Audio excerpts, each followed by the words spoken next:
314ویں رات۔ شہرزاد نے کہا، جب اس جوان نے اس عورت کو جنت سے 2 سیب توڑ کر دیے کہ ایک خود کھا لے اور دوسرا گرجا کے راہب کو دے دے، اور جب وہ جاگی تو ابھی تک سیب کا مزہ اس کے منہ میں تھا اور دوسرا سیب اس کے پاس تھا، تو عبداللہ راغب ابو بکر کو اپنے ایمان لانے کا قصہ بیان کرتے ہوئے بتاتا ہے کہ وہ عورت کہتی ہے کہ جب میں نیند سے جاگی تو جو سیب میں نے کھایا تھا اس کا مزہ ابھی تک میرے منہ میں باقی تھا اور دوسرا سیب میرے پاس تھا، اور جب میں نے وہ سیب نکالا تو اندھیری رات میں وہ ایسا چمک رہا تھا جیسے کوئی روشن تارا ہو یا 14ویں رات کا چمکتا ہوا چاند۔ اس کے بعد وہ عورت اس سیب کو لے کر اپنے لوگوں کے ساتھ میرے پاس آئی اور اس نے سارا ماجرا بیان کیا اور وہ سیب مجھے دے دیا، اور اے میرے آقا، میں نے آج تک اس دنیا میں کسی بھی پھل کو اس جیسا نہیں دیکھا۔ اے میرے آقا ابو بکر، اب میں نے چھری لے کر اس کے اتنے ٹکڑے کیے جتنے میرے ساتھ راہب تھے، اور سب کو ایک ایک ٹکڑا بانٹ دیا، اور جب میں نے اسے کھایا تو اس کا ذائقہ اور خوشبو، اللہ اکبر۔ جب اس عورت کے گھر والوں کو سارا قصہ معلوم ہوا تو وہ لوگ آپس میں کہنے لگے کہ ہو نہ ہو یہ شیطان کا کام معلوم ہوتا ہے، اور وہ اس خواب اور سیب کے ذریعے سے عورت کو بہکانا چاہتا ہے۔ اور پھر اس عورت کے گھر والے اسے لے کر وہاں سے چل دیے، لیکن وہ عورت سچے خدا کی معرفت کو پہچان چکی تھی، اور وہ اس جوان کے عشق میں مبتلا ہو چکی تھی اور سچے دل سے ایمان لا چکی تھی۔ اب جب وہ لوگ گھر پہنچے تو انہوں نے دیکھا کہ نہ وہ کھانا کھاتی ہے اور نہ پانی پیتی ہے اور نہ گھر میں کسی سے بات چیت کرتی ہے،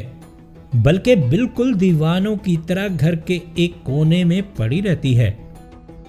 اے میرے آقا، اب 5ویں دن وہ عورت اپنے بچھونے سے اٹھی اور گھر سے نکل کر قبرستان میں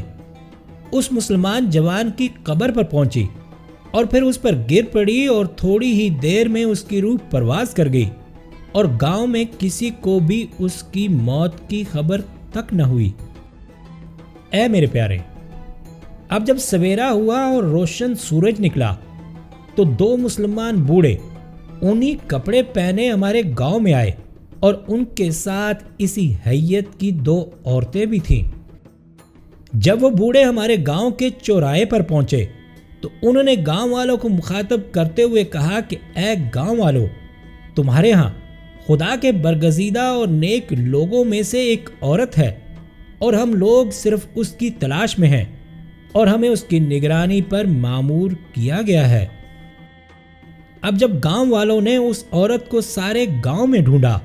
تو وہ نہ ملی، اور پھر لوگ گاؤں کے باہر اس کی تلاش میں پھرنے لگے، اور جب قبرستان میں اس جوان کی قبر پر پہنچے تو وہ انہیں وہاں پر مردہ ملی۔ اے میرے آقا، اب ان لوگوں میں ایک نئی بحث شروع ہو گئی۔ گاؤں کے لوگوں اور اس کے گھر والوں نے کہا کہ یہ عورت ہماری ہے اور ہمارے دین پر مری، اور ہم ہی اس کے والی وارث ہیں۔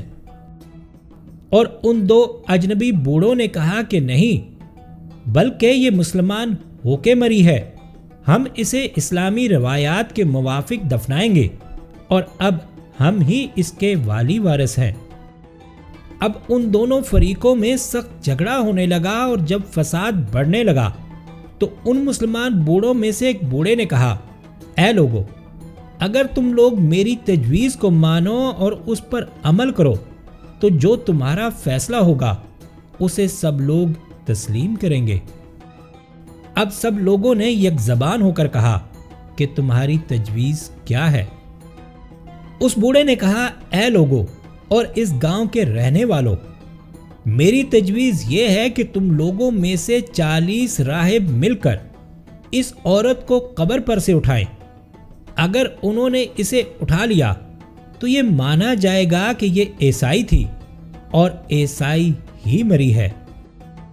اور اگر وہ 40 راہب مل کر اسے نہ اٹھا سکے اور انہوں نے اپنی شکست تسلیم کر لی تو ہم میں سے ایک شخص آگے بڑھ کر اسے کھینچے گا. اگر یہ اس کے ساتھ آ گئی تو اسے مسلمان مانا جائے گا اور اس کی اسلامی طریقے سے تجہیز و تکفین کی جائے گی. اے ابو بکر، جب لوگوں نے اس بوڑھے کی بات سنی تو سب نے اسے مان لیا اور پھر 40 راہب مل کر اس کے پاس آئے کہ اسے اٹھا لے جائیں. اب ہم لوگوں نے اس عورت کی کمر میں رسی باندھ کر کھینچی تو وہ ٹوٹ گئی اور اسے جنبش تک نہ ہوئی، اور پھر اس کے بعد وہاں پر موجود تمام گاؤں والوں نے مل کر یہی کیا، لیکن وہ اپنی جگہ سے ہلی تک نہیں. اے میرے آقا، جب ہم ساری ترکیبیں کر کے تھک گئے تو ہم نے ان میں سے ایک مسلمان بوڑھے سے کہا، اب آگے بڑھ کر تو اسے اٹھا. اب بوڑھا آگے بڑھا اور اسے اپنی چادر میں لپیٹ کر کہا، بسم اللہ الرحمن الرحیم، اور بڑے آرام سے اسے اپنی گود میں اٹھا لیا. اور پھر وہ دونوں اسے لے کر ایک غار میں گئے جو پاس ہی تھا اور وہاں اتار دیا. جب اس بوڑھے نے اس عورت کو غار میں اتار دیا تو وہ باہر آ گیا اور ان کے ساتھ جو 2 عورتیں تھیں وہ غار کے اندر چلی گئیں اور انہوں نے اسے غسل دیا، کفن پہنایا، اور جب وہ اپنے کام سے فارغ ہو چکی تو دونوں بوڑھوں نے آگے بڑھ کر اس کے جنازے کی نماز پڑھی اور اس مسلمان جوان کی قبر کے پہلو میں دفن کر کے چلے گئے. اے میرے آقا ابو بکر، ان کے جانے کے بعد جب ہم تنہا ہوئے تو آپس میں کہنے لگے کہ سچائی ہی اس قابل ہے کہ اس کی پیروی کی جائے. سچائی کا اب ہم نے آنکھ سے مشاہدہ کر لیا ہے اور اسلام کی سچائی کی دلیل اس سے بڑھ کر نہیں ہو سکتی جو ہماری آنکھوں کے سامنے سے گزری ہے. چنانچہ اے میرے آقا، میں اور سارے گرجا کے راہب مسلمان ہو گئے اور پھر اسی طرح تمام گاؤں والے بھی. پھر ہم نے عراق سے ایک فقیہ بلوایا تاکہ وہ ہمیں اسلام کے ارکان اور دین کے احکام سکھائے. وہاں سے ایک پارسا فقیہ آیا اور اس نے ہمیں نماز اور اسلام کے احکام سکھائے. اے ابو بکر، اب ہم پر خدا کی بڑی مہربانی ہے کہ ہم اس کی تعریف کرتے اور اس کے شکر گزار ہیں. اب شہرزاد کو ثبوتی دکھائی دی اور اس نے یہ کہانی بند کر دی.